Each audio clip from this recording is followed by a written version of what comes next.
Hello friends, मैं pharmacist Manish Gupta आपका अपने channel know about your medicine पे हार्दिक स्वागत करता हूं। आज हम जिस दवा के विषय में बात करेंगे वो प्रेडनिसोलोन नामक कंपोजिशन, जो कि अलग अलग कंपनियां अलग अलग ब्रांड नाम से बनाती हैं, उस विषय की बात करेंगे। और इस प्रेडनिसोलोन दवा का काम क्या है, उपयोग क्या है, उसके विषय में बात करेंगे। साथ साथ ही हम बात करेंगे कि इस दवा की डोजेस क्या होती हैं।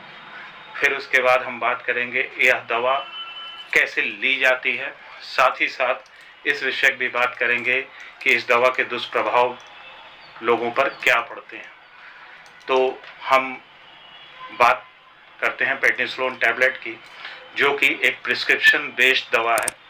कहने का तात्पर्य यह है कि यह बगैर डॉक्टरी सलाह के इसका उपयोग आप ना करें। बगैर डॉक्टरी सलाह के उपयोग करना आपके लिए हानिकारक हो सकता है। तो यह प्रेडनिसोलोन दवा एक स्टेरॉयडल दवा है जिसका उपयोग एलर्जी, रक्त विकार, त्वचा रोग, सूजन, संक्रमण और कुछ कैंसर सहित कई प्रकार के स्वास्थ्य समस्याओं के इलाज के लिए व प्रत्युत्पर के बाद अंग अस्वीकृति को रोकने के लिए किया जाता है। कहने का तात्पर्य यह है कि यह जब ऑपरेशन होने के उपरांत नए अंग कहीं प्लेस किए जाते हैं बॉडी के अंदर, तो उस स्थिति में उस अंग को शरीर अस्वीकृत न कर दे, उससे बचाने के लिए भी इस दवा का उपयोग किया जाता है। कैंसर की स्थिति में भी इस दवा का उपयोग किया गया है। साथ ही साथ आर्थराइटिस में सूजन होना या बॉडी में कहीं भी सूजन होना, उस स्थिति में भी इस दवा का उपयोग किया जाता है। एलर्जी कहने का तात्पर्य यह हो गया कि कहीं किसी को मधुमक्खी ने काट लिया या किसी कारणवश रैशेस शरीर पे आ गए हैं जिनकी वजह से खुजली हो रही है, तो उस स्थिति में यह दवा उपयोग में ली जाती है। यह सूजन को कम करने में मदद करता है और आपकी प्रतिरक्षा प्रणाली को भी शांत रखता है। कहने का ये तात्पर्य है कि जैसे रूमेटॉइड आर्थराइटिस में यह उसमें जो एंटीबॉडीज शरीर में उत्पन्न होते हैं जिनके कारण आर्थराइटिस की समस्या उत्पन्न होती है, उस पूरी प्रक्रिया को ये कंट्रोल करता है। तो उस स्थिति में भी यह दवा दी जाती है। आपकी प्रतिरक्षा प्रणाली कभी कभी आपके ऊतकों पर हमला करने लगती है, उस स्थिति में आपके कुछ अंग डैमेज होने लगते हैं, तो वैसी स्थितियों में प्रेडनिसोलोन टैबलेट लोगों को दी जाती है ताकि ऑटो इम्यून सिस्टम को कंट्रोल किया जा सके, जिससे वह आपके शरीर को कम से कम नुकसान पहुंचा सके। प्रेडनिसोलोन एक स्टेरॉयडल या कॉर्टिकोस्टेरॉइड दवा है। दवा आपकी टैबलेट्स फॉर्म में उपलब्ध हैं, साथ साथ में सिरप फॉर्म में बच्चों के लिए उपलब्ध हैं। उसके साथ साथ ये इंजेक्शन फॉर्म में भी उपलब्ध हैं, लेकिन इंजेक्शन फॉर्म में या किसी चिकित्सक की देखरेख में अस्पताल में ही दी जाती है।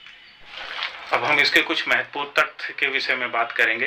प्रेडनिसोलोन की गोलियां एक या तरल पदार्थ, कहने का मतलब सिरप के रूप में दिन में एक बार सुबह लेना होता है। सुबह इसलिए इसको उचित माना गया है क्योंकि यह रात्रि में लेने पर आपको नींद में परेशानी डाल सकती है, तो इसको सुबह नाश्ते के उपरांत ही लेना उचित माना गया है।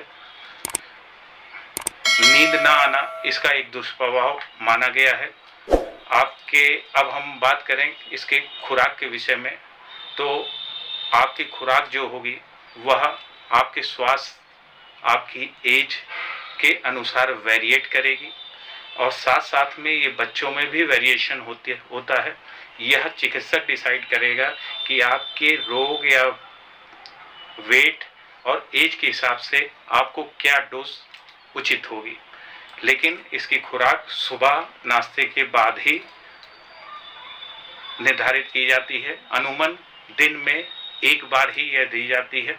यह tablet prednisolone tablet 5 mg, 10 mg, 20 mg और 40 mg की खुराक में उपलब्ध है, लेकिन डॉक्टर्स इसकी डोजेस बढ़ा सकते हैं। मान लीजिए किसी एक व्यक्ति को 60 मिलीग्राम लिखी गई यह दवा, तो वह सुबह के वक्त 5 × 6, कहने का मतलब 6 गोलियां एक साथ वो डॉक्टर आपको प्रिस्क्राइब कर सकता है। कहने का तात्पर्य 60 mg तक। यह 60 mg तब प्रिस्क्राइब करेगा वो जब उसको यह लगेगा कि हाँ, आपका रोग इस लायक है कि इसको देना उचित होगा। तो यह डोजेस जो भी निर्धारित की गई हैं वह एक बार में ही लेनी रहती है, लेकिन एक चिकित्सक की देखरेख में, क्योंकि वह इस मिलीग्राम को घटा भी सकता है और थोड़ा बढ़ा भी सकता है। वह आपके एज, भार और साथ साथ में रोग की स्थिति पर निर्भर करेगा। बच्चों में यह खुराक वेरिएट करती है, उसकी मिलीग्राम भी वेरिएट करती है, तो उस स्थिति में यह तरल पदार्थ के रूप में दी जाती है। साथ ही साथ बच्चों में यह बहुत प्रिकॉशनरी मेजर से देना इस दवा को आवश्यक है। यह बगैर चिकित्सक की देखरेख के बगैर स्वयं से खुद कभी न दें, क्योंकि यह दवा एक स्टेरॉयडल दवा होने के कारण जितना आपको लाभ पहुंचाती है यह नुकसान भी कर सकती है। अतः थोड़े अंतराल में चली हुई दवा आपके लिए उचित है, लेकिन अगर लंबे अंतराल में यह दवा चल रही है तो वह एक चिकित्सक की देखरेख में ही होनी चाहिए। बेहतर होगा थोड़े अंतराल के लिए भी आप एक चिकित्सक की देखरेख में ही इस दवा का सेवन करें, क्योंकि यह स्टेरॉयडल दवा है। यह शरीर में आपको समस्या भी उत्पन्न कर सकती है। बात करेंगे हम इसके सामान्य दुष्प्रभाव की, तो भार बढ़ना, अपच, नींद न आना की समस्या, बेचैनी महसूस होना, बहुत पसीना आना, हल्का मूड परिवर्तन होना, या सामान्य दुष्प्रभाव इस दवा के देखे गए हैं। गंभीर दुष्प्रभाव जिसमें आपको एक चिकित्सक की देखरेख में जाना आवश्यक हो जाएगा, वो भी आपको बताना आवश्यक है।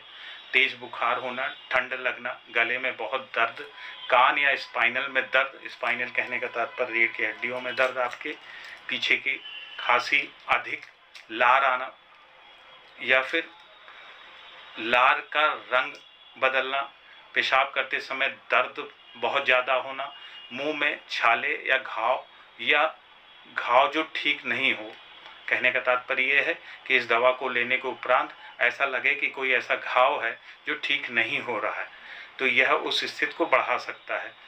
भ्रमित होना, बहुत प्यास लगना या भूख लगना, बार बार पेशाब आना, चेहरे पर लालिमा आना, खांसी जल्दी जल्दी आना, जल्दी जल्दी चलना या सांसों का तेज चलना, और फलों जैसी गंध सांस लेते समय आना, पेट में बहुत खराब होना, उल्टी या मिचली आना, चक्कर आना, मांसपेशियों में कमजोरी, बहुत ज़्यादा थकान महसूस होना, ऐसी स्थितियां देखी गई हैं। अब हम बात करेंगे कुछ ब्रांड्स की जो अलग अलग कंपनियां बनाती हैं। ज़्यादातर यह वाइसलोन और ओमना कार्टिल नाम से विख्यात है।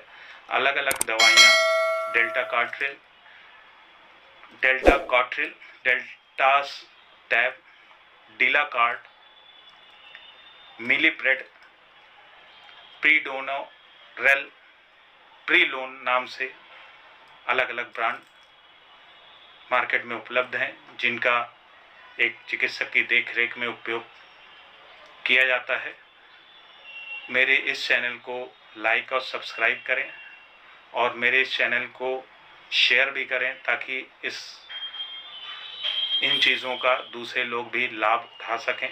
साथ ही साथ कुछ और दवाइयों और रोगों से संबंधित मेरे चैनल पर वीडियोस उपलब्ध हैं, जिनको आप देखकर लाभ ले सकते हैं तथा दूसरों को उसको शेयर भी करें, ताकि वो लोग भी इससे लाभ ले सकें। यह सारा कुछ जो कुछ मैं आपको सेट करता हूँ वह आपके ज्ञानवर्धन के लिए है, और दवाइयों का उपयोग आप एक चिकित्सक की देखरेख में ही सुनिश्चित करें, वह आपके लिए बेहतर होगा।